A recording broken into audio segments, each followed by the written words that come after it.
Port-au-Prince, le 14 novembre 2013.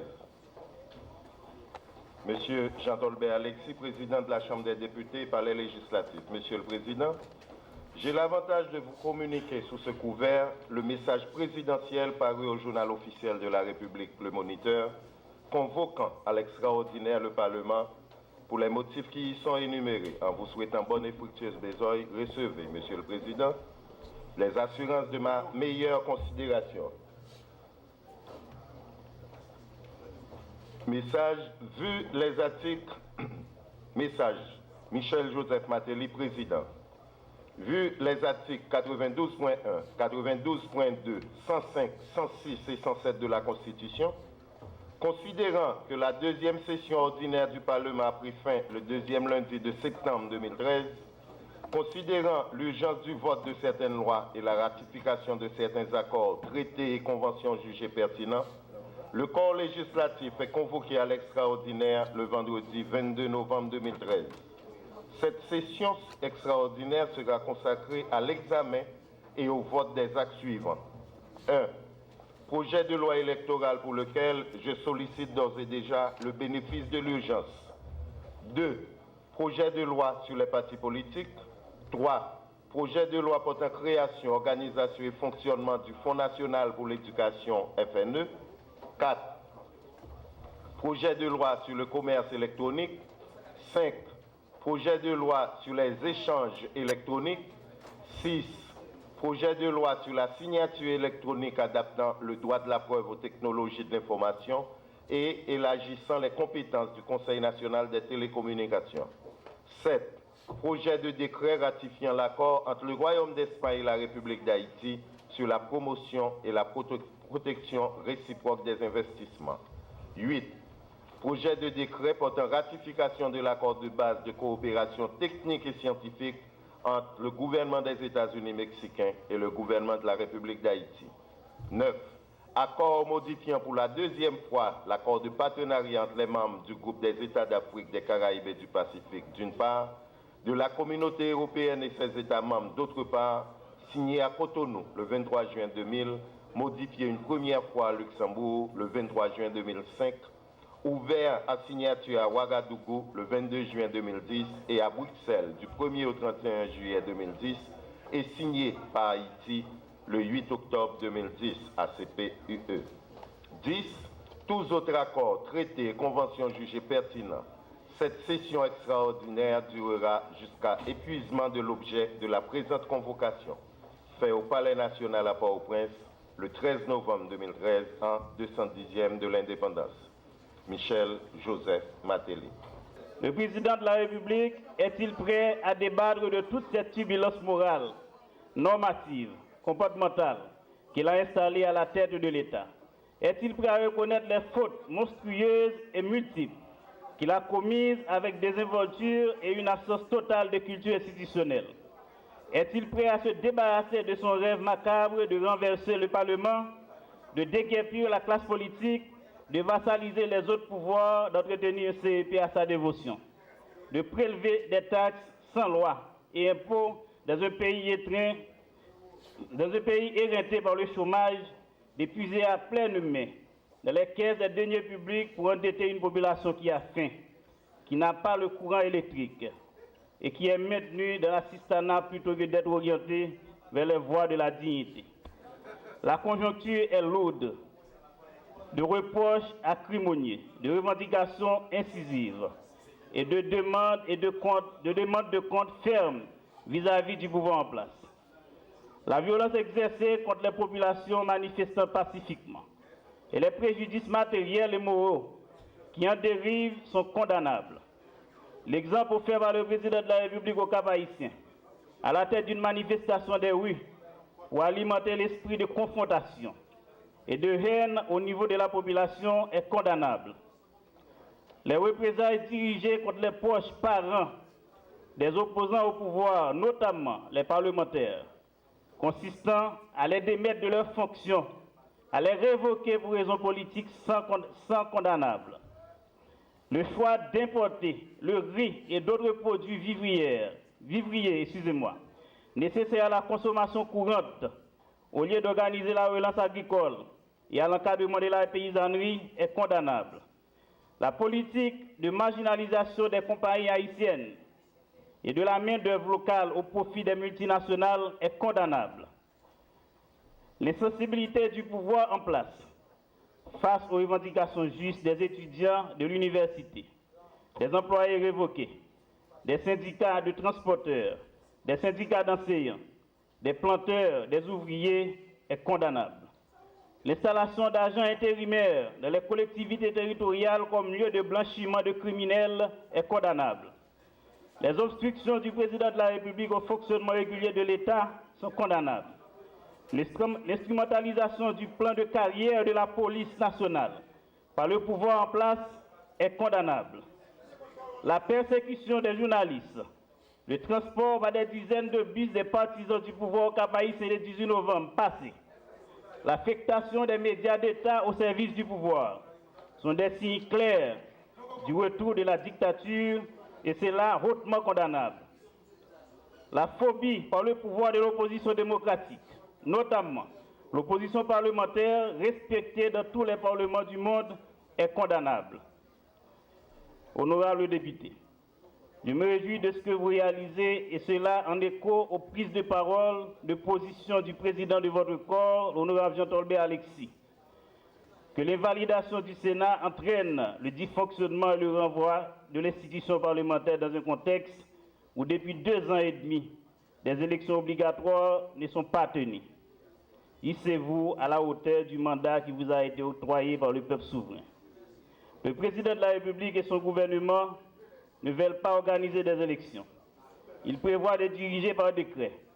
Ayant été alertés à la mamelle des fillettes, le chef suprême n'accepte pas la démocratie. Ses faits et gestes, ses pensées, ses démarches, ses réflexes puent la dictature. La question qui nous taraude l'esprit est celle-ci. Y aura-t-il des élections à la fin de l'année 2013? Sinon, les autorités de l'exécutif et du CTCP se déclaraient incompétentes, incapables de gérer une démocratie parlementaire et emporteraient les conséquences de ce forfait. Sénateur de la République, député du peuple, je ne suis d'accord avec ceux d'entre vous qui se seraient mis avec docilité sous la coupe de l'exécutif. Mais je respecte ceux qui, conscients de leur mandat, prêtent concours à l'exécutif pour des prestations favorables au peuple. Travaillons ensemble avec intelligence, dans le respect des institutions, de nos mandats et du peuple haïtien. Si aujourd'hui, pacifiquement, Dessalines se rend chez Pétion pour dire que tout le monde c'est monde, le pouvoir législatif n'ira ni au Palais national, ni à la primature. Il attend le président de la République et le Premier ministre à l'ouverture de la session ordinaire du 2e lundi de janvier 2014 au Parlement au terme des articles 151 et 98.3 alinéa 10 de la Constitution amendée. Le dialogue pour nous est institutionnel et doit être institutionnel, alors que les institutions parlent. Pour le bien-être de toutes les composantes de la population, le dialogue social politique que les acteurs de tous bords réclament devra mobiliser toute la nation. Ceux qui auront provoqué ces assises devront être prêts à tout donner pour le bien commun. Honorables députés et sénateurs de l'Assemblée nationale, nous sommes sous les feux de l'urgence. Nous allons travailler en chambres séparées. Faisons diligence et faisons bien pour la gloire de la patrie commune. Serons-nous les coudes? Elle peut être bien féconde. Cette conjoncture en décomposition et en germination, maligne, espérons qu'elle peut être encore porteuse de concertation et de renouveau dans la gestion des affaires de la République. Les arbres fleurissent à la belle saison, pour répéter Jacques-Stéphane Alexis. Tentons tous ensemble, législatifs, exécutifs, judiciaires, de faire de chaque saison un printemps du renouveau et de la régénération pour le salut du peuple haïtien. Que Dieu veille sur Haïti.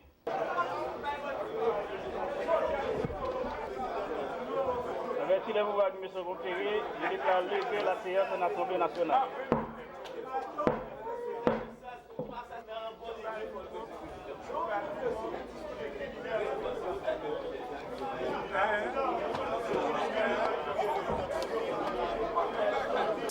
discours qui ramassé, qui ramasse un constat.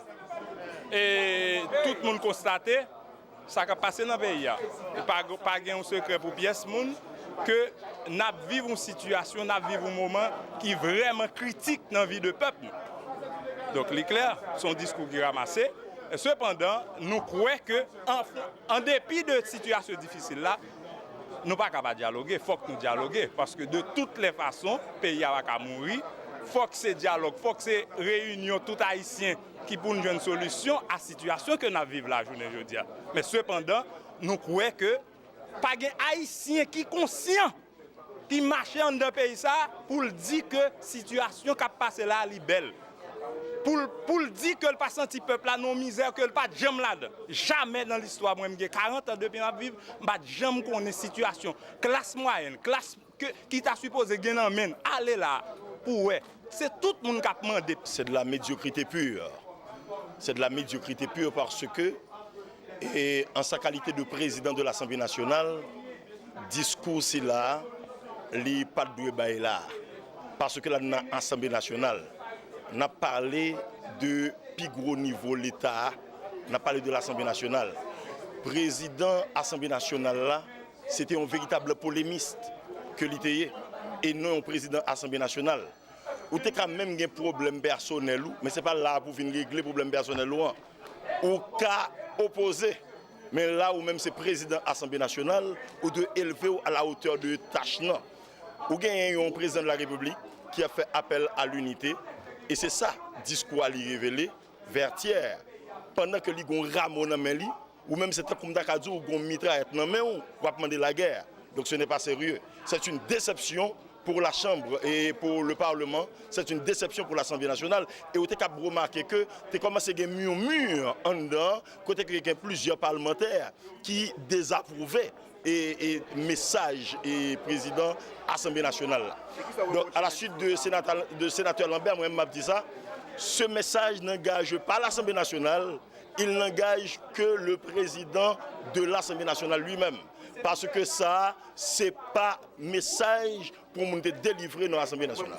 Je suis tombé des nues parce que au stade où nous en sommes, avec un président de la République qui font appel au dialogue, qui font appel à l'unité nationale, et puis pour un président de l'Assemblée nationale qui a adopté de tels discours. C'est pitoyable, c'est lamentable, c'est ubuesque. Mais m'attendais président adopte un discours de la sorte dans le moment que le président pays a demandé entente nationale. Le président de l'Assemblée nationale, quand il parle au nom de tous les députés et des sénateurs de la République. C'est inadmissible pour que le président ait mon discours comme ça. C'est un discours pas président, ce discours n'engage pas l'Assemblée nationale. Ce discours n'engage pas l'Assemblée nationale, ça n'engage que le président du Sénat. Donc le président de l'Assemblée nationale. Donc on croit que ce n'est pas ce genre de discours. Un politicien de la trempe de l'honorable Dera Simon Diosol, qui est supposé mettre au-dessus de la mêlée, c'est quand même le président de l'Assemblée nationale haïtienne. Donc l'étranger qui écoute le président, eh bien, dire un tel discours, lui aussi il sera tombé des nues. Parce que ce n'est pas ça la bataille ni lui-même. Les gens, les coopérants internationaux, qui sont nos présidents de l'Assemblée nationale, maintenus à adopter un tel discours, la tombé des nues. Son discours qui annonce son chaos. Son discours qui annonce son chaos. C'est un discours très malvenu. Moi, en tant que personne engagée dans la politique, secrétaire général du parti Combit National, eh bien, ce n'est pas ce genre de discours que le président doit adopter mais du haut de la tribune de l'Assemblée nationale. Ce discours, le président se doit de prévenir. C'est le président de l'Assemblée nationale. Il se doit de prévenir.